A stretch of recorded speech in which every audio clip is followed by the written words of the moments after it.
Bismillahirrahmanirrahim.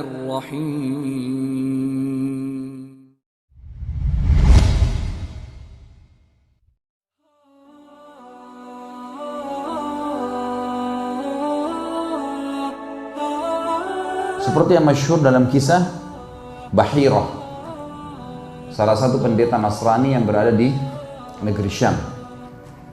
Pada saat Nabi SAW umur 12 tahun, Abu Talib, pamannya, waktu Abdul Muttalib sudah meninggal. Tentu Nabi SAW meninggal ibunya, meninggal ayahnya pada saat beliau 6 bulan di rahim, di perut ibunya.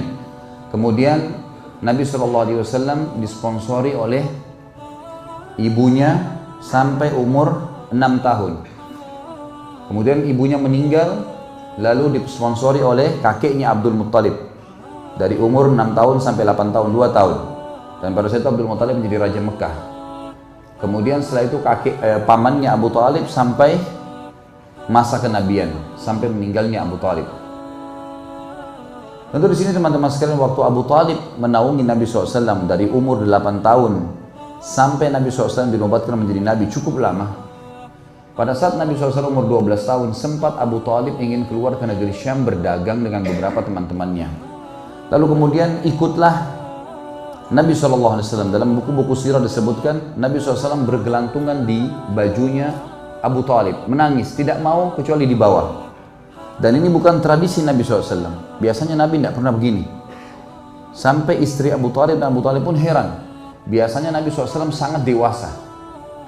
Sampai Abu Talib punya anak banyak. Kalau istri Abu Talib sedang menyiapkan makan, maka anak-anaknya berebut makanan dan Nabi SAW tidak ikut berebut. Kalau ada sisa, beliau makan.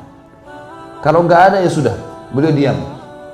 Maka Abu Talib sama istrinya selalu menyiapkan makanan khusus untuk Nabi SAW. Nggak pernah mengeluh, nggak pernah marah, nggak pernah nangis. Kok tumben pada saat umur 12 tahun itu, dia nangis. Nabi SAW menangis, memegang baju Abu Talib, minta ikut. Pokoknya nggak mau dilepas. Sampai akhirnya Abu Talib dan istrinya sepakat, kalau gitu kita bawa saja. Dan waktu itu tidak pernah anak di bawah 15 tahun dibawa safar. Ya. Biasanya masih 12 tahun, dibawalah pergi ke sana. Ada hikmah ternyata, subhanallah. Pada masa itu teman-teman sekalian, semua pendeta Nasrani sedang menunggu-nunggu masa keluarnya Nabi terakhir. Pada masa itu, salah satu pimpinan pendeta yang sangat masyhur namanya Bahirah. Dan sampai sekarang masih ada puing-puing gerejanya di negeri Syam.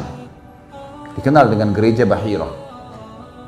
Bahirah ini, dia selalu memperhatikan dari jendela gerejanya kafilah-kafilah dari negeri Arab kalau lewat.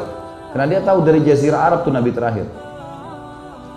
Kemudian ditunggulah kafilah-kafilah itu lewat.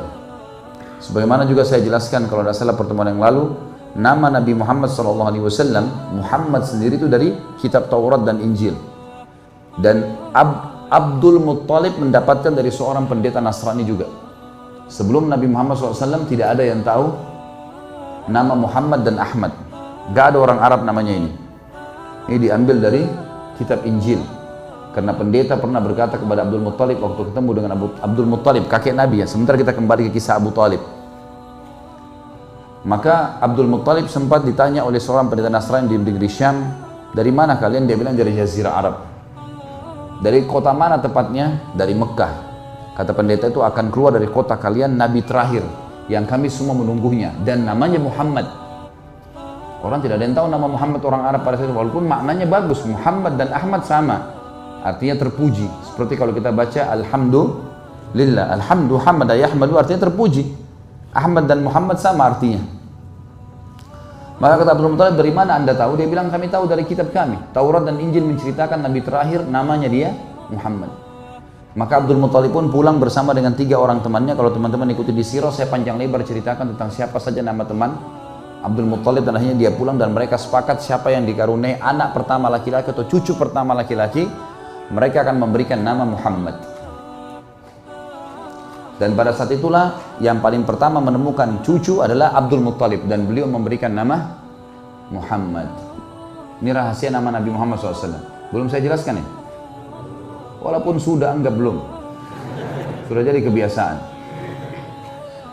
Baik, kita kembali kepada kisah Abu Talib tadi. Akhirnya Abu Talib ini lewat di depan, kafilahnya lewat di depan gerejanya Bahira.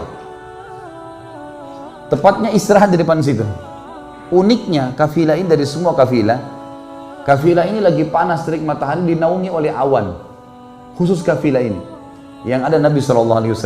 Kafilahnya Abu Talib ini dinaungi. Dan pada saat kafilah itu berhenti di bawah pohon kurma itu menundukkan kepalanya, menundukkan daun-daunnya, terarah ke kafilah itu. Bahira heran. Lalu dia bilang sama pegawainya, ini disebutkan dalam riwayat Bukhari ada ya. Maka dia bilang sama staf-stafnya di gereja, undang kafilah ini secara khusus makan. Buatkan makanan, semua orang kafilah ini kita harus panggil makan. Panggil makan. Masuklah Abu Talib dengan teman-temannya, dan mereka meninggalkan Nabi SAW menjaga barang-barang. Gak ikut masuk. Bahira waktu hidangkan makan, orang-orang Arab ini pada makan semua, mereka tidak tahu kenapa diundang. Bahira melihat muka satu persatu, gak ada ciri yang dia mau cari. Dia tanya, masih ada nggak dari orang kafilah yang tidak ikut? Kata mereka, masih ada, anak kecil, kami tinggalkan di luar. Kata Bahira, izinkan saya ketemu dengan dia? Kata mereka, silahkan. Pergilah Bahira bertemu dengan Nabi SAW. Lalu dipanggil Nabi SAW masuk ke dalam. Yang paling pertama Bahira lihat adalah ciri-ciri fisik. Karena dalam Taurat dan Injil disebutkan secara detail, alisnya seperti busur panah, warna hitam, kulitnya putih, pipinya kemerah-merahan, kemudian rambutnya berombak, dan yang paling ditekankan adalah di pundak sebelah kanannya ada tanda kenabian. Itu seperti gumpalan daging berwarna merah. Semua nabi punya ini. Semua nabi punya ini. Di pundak sebelah kanan ada tanda seperti daging yang menggumpal lalu dikelilingi dengan bulu yang lebat. Tapi ini hanya untuk nabi. Ya, ada yang ngaku lagi di sini. Kita ini spesialis mengaku. Maka Bahira bertanya kepada Nabi SAW di umur 12 tahun. Pertanyaan pertama yang dilemparkan kepada Nabi SAW, dan ini paling gampang untuk memancing orang ini penyembah berhala atau tidak. Orang-orang Mekah sangat menghormati dua patung besar, namanya Lat dan Uzza. Ini patung besar sekali. Sampai kalau ada orang berdiri di bawahnya patung itu, dia cuma terlihat 1/10 dari patung itu. Jadi besar sekali. Dan setiap orang-orang Quraisy kalau bersumpah atas nama Lat dan Uzza takut kualat, pasti jujur. Begitu keyakinan mereka. Jadi kalau orang Quraisy zaman itu ditanya, saya tanya kamu atas nama Lat dan Uzza, pasti dia jujur, ketakutan kualat.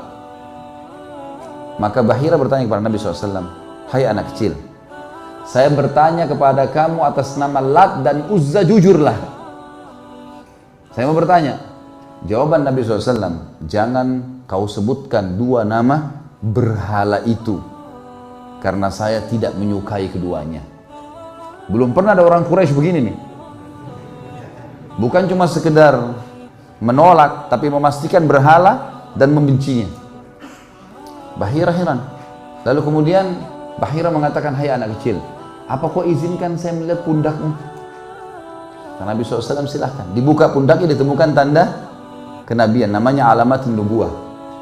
Begitu melihat, Bahira langsung mencium tanda kenabian Nabi SAW, kemudian memeluknya sambil mengatakan, kaulah orangnya. Ini riwayat sahih. Lalu Bahira membawa Nabi SAW masuk ke dalam. Tradisi orang Arab Quraisy pada saat itu aib, memalukan kalau anak kecil ikut makan sama orang besar. Entah di Indonesia ada nggak tradisi ini. Jadi anak kecil disuruh makan terakhir. Kalau ada sisa, nggak boleh campur sama orang besar. Tapi kita harus tahu sunnah Nabi SAW terbalik. Anak kecil diikutkan makan. Sampai Nabi SAW setiap habis sholat berjamaah 5 waktu, tradisinya selalu minum susu kambing. Makanya antum harus siapin susu kambing ini. Setiap habis sholat 5 waktu siapin susu kambing. Dan beliau meminum di wadah yang dituang, dan wadah ini dikeroyokin rame-rame. Nabi SAW minum, nanti sahabat di sebelah minum terus keliling. Satu wadah itu untuk menjalin ukhuwah gitu. Maka biasanya yang duduk di sebelah kanan Nabi itu selalu orang yang pertama Nabi kasih. Satu waktu pernah ada beberapa sahabat Nabi yang kecil berebut duduk di sebelah kanan Nabi. Walaupun orang-orang yang sudah tua suruh pergi, nggak mau mereka. Kata Nabi SAW, biarkan, duduklah. Begitu dituang susu, Nabi SAW sudah minum, Nabi bercanda sama mereka yang kecil-kecil ini. Wahai pejuang-pejuang Islam, mau nggak kalian kalau saya kasih susu ini kepada orang-orang tua itu dulu? Kata mereka, tidak ya Rasulullah. Jadi anak-anak kecil diikutkan minum bersama orang tua. Baru mereka minum, kemudian diberikan kepada orang-orang tua. Itu tradisi kalau dimakan dan minum ya, jangan dibiarkan. Ini cerita kata Bahira, kenapa kalian tidak ajak makan orang ini, anak ini? Mereka bilang ini anak kecil. Kata Bahira, siapa walinya anak ini? Wali, bukan orang tua ditanya. Wali itu berarti penaungnya. Kata Abu Talib, saya ayahnya. Kata Bahira apa? Kau dusta. Nggak mungkin anak ini punya ayah. Anak ini ayahnya sudah mati pada saat dia umur 6 bulan di perut ibunya. Ibunya meninggal pada saat dia umur 6 tahun. Kakeknya menaungi dia 2 tahun sampai 8 tahun. Kalaupun kau benar walinya, kau adalah pamannya. Bahira tahu ciri-cirinya. Abu Talib heran, dari mana anda tahu? Diambilkan kitab Injil, di sini disebutkan. Anakmu ini, ponakanmu ini adalah nabi yang ditunggu-tunggu oleh seluruh ahli kitab. Tapi bawa pulang dia sekarang ke Mekah. Karena kalau orang Yahudi tahu dia turunan Arab, maka dia akan dibunuh. Nah, orang-orang Yahudi mau dari turunan Bani Israel. Tentu kedustaan ya. Karena Nabi Isa pun dari Bani Israel, tapi orang Yahudi tidak beriman. Itu kebohongan, tapi begitulah. Akhirnya Abu Talib membawa pulang Nabi SAW ke Mekah dalam kondisi ketakutan. Tapi ini informasi, contoh saja. Ya. Kalau sebenarnya baginda Nabi SAW memang Nabi, dan perkataan mengatakan Ana ibnu Abdul Muttalib, ini menjelaskan kepada ahli kitab, saya benar-benar Nabi yang kalian tunggu. Karena nama Abdul Muttalib ini tersebutkan di dalam kitab mereka.